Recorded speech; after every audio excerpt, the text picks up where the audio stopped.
পরশুরাম ধারাবাহিকের আজকের পর্বে দেখা যায় সত্যজিৎ মুখার্জি সবাইকে আবেগ ভরে বলছেন এ এক নতুন জীবন, নতুন সম্পর্ক।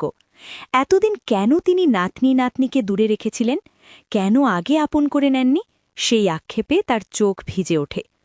দোলের সময় তিনি ঠিক করেছেন জামাইকে বরণ করবেন তিনি নিজেই, এই বাড়ির কোনো মেয়ে নয়। সত্যজিৎ বরণডালা হাতে সদর দরজায় দাঁড়িয়ে মেয়ে জামাইকে ঘরে তুলবেন। এরপর তিনি টিফিন বক্স তুলে বলেন, আমার জামাই আমার জন্য রান্না পাঠিয়েছে, গাছ পাঠা রান্না। সবাই পরশুরামের রান্না টেস্ট করে দুর্দান্ত রিভিউ দেয়। অবাক হয়ে বলে, জিজু এত ভালো রান্না করে ভাবাই যায় না। সত্যজিৎ খুশি হয়ে জিৎ মুখার্জিকে টেস্ট করতে বলতেই জিৎ হঠাৎ টিফিন বক্সটা সদর দরজার দিকে ছুঁড়ে মারে। রাগে সত্যজিৎ চর মারতে গেলে কাবির সামনে হাত বাড়িয়ে বাধা দেয়। গায়ে হাত তুলবেন না, আপনি সস্তা জামা পরুন, সস্তা খাবার খান, বাস ট্রামে যাতায়াত করুন, সমস্যা নেই, কিন্তু আমার ড্যাডিকে ডাকবেন না। আমার ড্যাডি আর ওই ছাপসা শিবপ্রসাদ গাঙ্গুলির বাড়িতে কাজের লোক হতে যাবে না।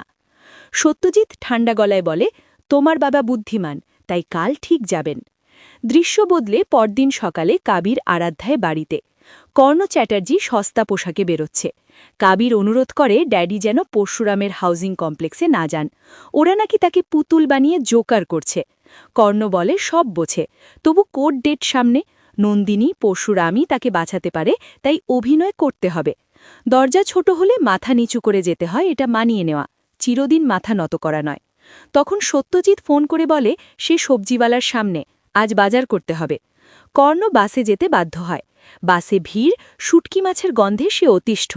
অফিসের লিফটম্যান তাকে দেখে প্রশ্ন করতেই কর্ণ ধমক দেয়। এইদিকে বাসে আগে থেকেই গুন্ডারা সত্যজিৎকে ফলো করছে।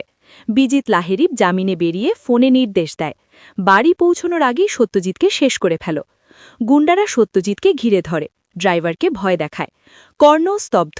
কিন্তু বড় টুইস্ট হল, বাসে আগেই বসেছিল পরশুরাম।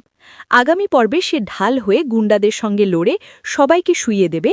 বিজিতের ফোন ধরে নিজের পরিচয় দিতেই বিজিত ভয় চমকে উঠবে।